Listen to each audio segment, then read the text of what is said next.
Hello, crypto boys and ghouls, and welcome back to the channel, Tales from the Cryptmancer, where we feature content on play and earn games on the blockchain, such as Splinterlands. And in today's video, I wanted to, draw attention from a community perspective into data points that I'm seeing in Splinterlands, land production that I think is interesting.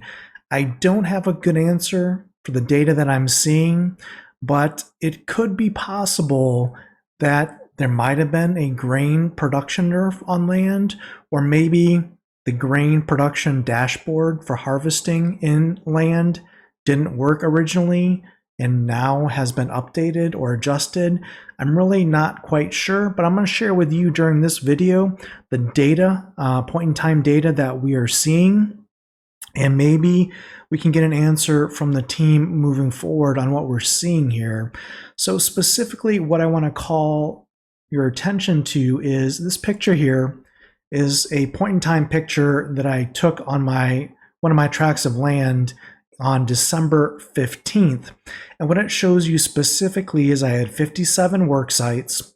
My production points per hour on that work site was 346,929 at the time, and the grain that I was producing per hour was 6,938 grain.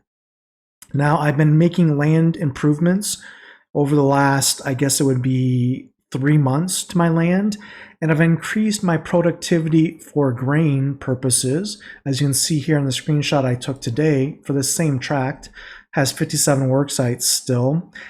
My productivity has gone up to 355,997 production points per hour, and the grain that I'm producing per hour is 6,407. So if we look at this math between the two, in December, production points of 346,929. Production today on February 19th, 355,997. So I've increased production points for grain by roughly almost, 9,000 production points per hour. But my productivity per grain per hour has actually decreased. Instead of producing before with the lower production points, 6,938 grain per hour, I'm now producing 6,407. So even though my production points have gone up for grain specifically, the amount of grain I'm producing is about a little over 500 less grain per hour, which does not make sense. Because if you look at the formula for grain in the land white paper, as you increase production points, even though you consume more grain, you're still producing net more grain than you're actually consuming. So as you add production points to your grain farmers, your production will increase. However, again, even though I've added more production points over time here, my grain production has decreased. Now, I was curious if this was an anomaly on this particular tract, and I looked at another tract. Again, I had taken a snapshot in time. I had 62 work sites actively farming grain in December of 2023. I was producing productivity points of 366,898. And today, I'm working 62 work sites with grain, and I'm producing 383,413 production points. Again, I put better cards on the land with the intent to, well, increase my grain productivity. So my grain productivity has gone up by about, let's say, 17,000 production points. Yet the grain I was producing in December was 7,337 grain per hour, and now I'm producing 6,901 grain per hour. So my grain has decreased by roughly 436 grain per hour, even though my productivity on those grain producing lands has increased. So the question really becomes, has there been a grain production nerf in Splinterlands unbeknownst to the users?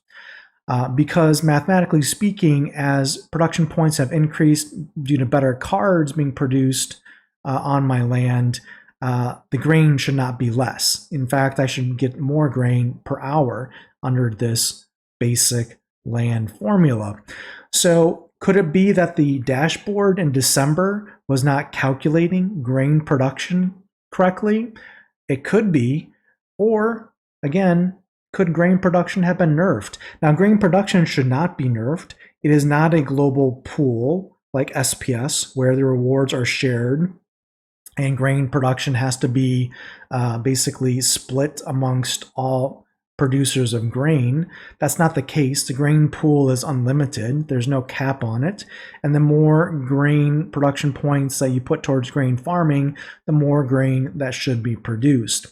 Now, this leads me, I guess, to my overarching statement and belief here, not specific to land, but more specifically to Splinterlands, the ecosystem, and the game as a whole, in that there should be more transparent data and dashboards available to the users.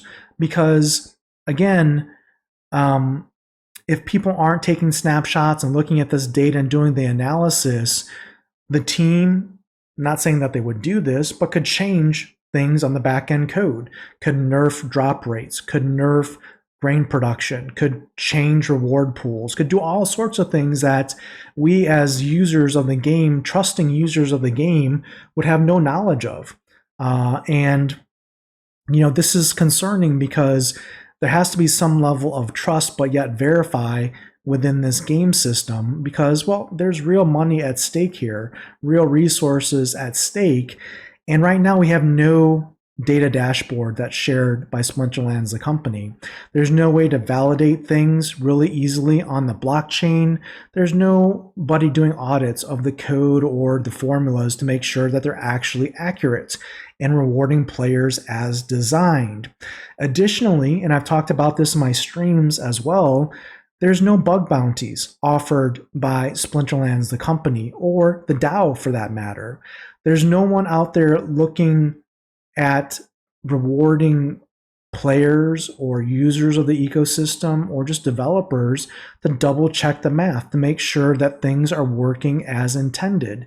So if there's an exploit or there's a bug or there's an incorrect calculation found, if there are drop rates that aren't right or any type of things that can be either verified by blockchain research or verified with sample data, none of that's being rewarded or encouraged, in fact, in our game system. And I think if Splinterlands, the team, does not want to put up bug bounties to reward players for finding issues that might exist in the game or the ecosystem, and that could be from their existing holdings like packs or whatever, titles even, stuff that they could reward without having a cost, right?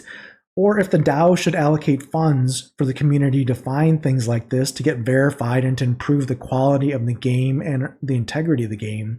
Again, I think a bug bounty program should be released somewhere, somehow, because if not this issue with grain production, could it be soulbound reward card drop rates? Could it be SPS reward pool distributions? These types of things should be validated, should be tested, should be tested on the blockchain, should be investigated to make sure we're all safe as consumers. So in either case, I pose it to the community, is there a grain production nerf that has happened since December, or is there just something with the UI that wasn't reporting correctly? We may never know, but right now I can tell you, if you've increased your production points on land, you're probably getting less grain than before, which means for those land users that have not increased their grain production, well, they're very certainly getting much less grain than was being reported back in December. That, my friends, is an interesting story. We'll follow up on it, see if we get more information, but until next time, keep stacking those stats.